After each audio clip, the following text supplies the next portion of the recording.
iyadoo dhawaan dagaalo u dhaxeeya laba beelood ay ka dhaceen deegaano hoostaga degmada Balcad ee gobolkan Shabeellaha Dhexe ayaa waxaa maanta booqday deegaanadaasi madaxweyne ku-xigeenka Hirshabeelle, wasiirka arrimaha gudaha ee Hirshabeelle, gudoomiyaha gobolka Shabeellaha Dhexe iyo gudoomiyaha degmada Balcad.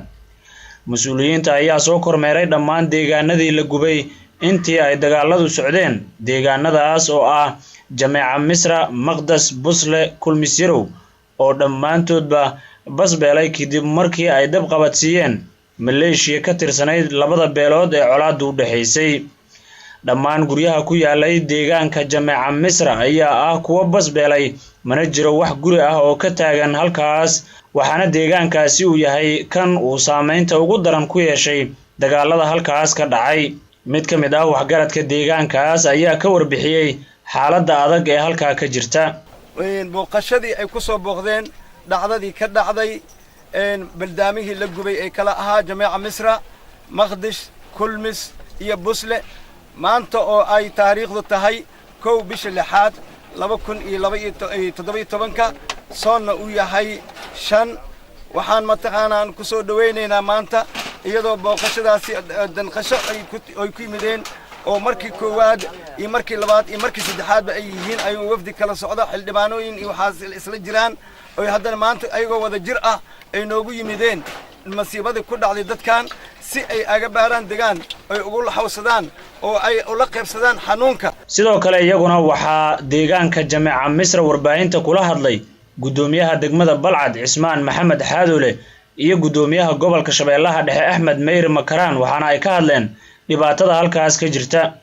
dadkii dhibaatadan maanta indhihiina haysata tuuladan ugu yaraan waxaa dhibaato ku soo gaartay dad aan ku qiyaasay 3,000 oo qoys ilaa 2,000 ilaa 800 oo qoys dad lagu qiyaasay oo gurigooda dhammaay iyo hantida ay lahaayeen halkan ku waayay. marka dad waxaan u sameynay u saarnay guddiga oo arrimahaas dadkan jaqfahooda iyo waxooda si ay u kala qaataan guddiga oo dadkii meeshan waa keenay dadkii hore guriga u gubteen intaan keenay guddigan u saarnay si dib loogu dhiso kuleelka oo nalahaaya anigaba dadka dhibaatada ku dhacday oo meeshan joogo. laakiin tabaraa la guuraha leeyahay masataag dawladdiina ama maamulkiina tabarta inta moogumaan waxay akrahayaan ama ay dib u dhigahayaan uga ma dambayso deegaanadan dhibaatada ku dhacday oo sidaan.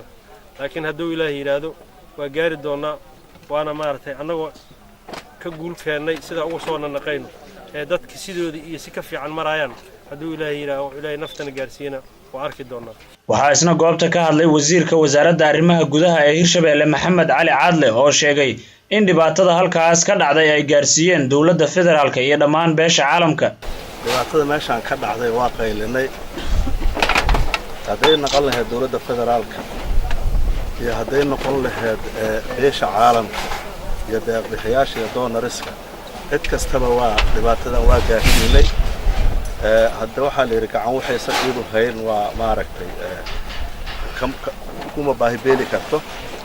waa sugaynaa qayladana waa dirnay, waxaan sugaynaa waqti dhawaad Ilaahay ka raali noqdo in ay noo suuro gasho in aan fidino marka ugu horeysa dhulka gubashi nabadda si wixii dhacay looga heshiiyo. markii wixii dhacay laga heshiiyo ka bacdina aan u soo jeesano bal sidii dhismihii iyo maaragtay ummadan si dib loogu deji lahay. ugu dambeyn waxaa goobta ka hadlay madaxweyne ku-xigeenka Hirshabeelle Cali Cabdullaahi Xuseen Cali Guudlaawe, waxaana uu goobta ka sheegay in mas'uuliyiinta Hirshabeelle ay walwal ku hayso dhibaatada meesha ka dhacday. aad ayaan ma aragtay uga xunnahay dhibaatada ka dhacday deegaankan ee dad walaalaa ku dirireen ay naftooda iyo maalkooda ku baabi'iyeen. tuuladii ma aragtay waxaan dhex taaganahay Jameeca Misra, Maqdas asigana sidoo kale la gubay, Kulmis lamida, Busle asigana wax qayb laga gubay. xaqiiqdii iyo deegaano kale intoo dhibaatadu ay saameysay dad walaalaa ee diris ee abka wada noolay haddana intay ma aragtay nool yihiin wada jiri doono inay musiibo intaan ay dhaxmarto xaqiiqdii aad aan uga xunnahay. waa wax ma aragtay aad looga murugoodo dad noloshooda waxay ku tiirsaneeday deegaankan ma aragtay dad wixii ay tacbadeen iyo wixii ma aragtay nolol hay lahayn haday dukaan yar tahay iyo haday ma aragtay wixii u baxay ay tahay ba guriga dab ku qabsaday laguna jira bil soon qaaday ay banaanka ay tuuran yihiin.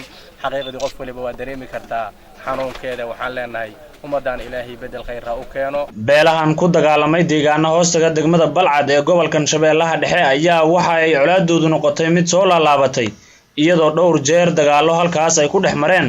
dagaaladaasna waxay sababeen in deegaanadan dhammaantoodba dab la qabadsiiyo oo la gubo deegaanadaas oo ah Jameeca Misra, Maqdas, Busle iyo Kulmis Yarow. Yuusuf Abubakar, Ibrahim Television on Cable, deegaanka Jameeca Misra, degmada Balcad.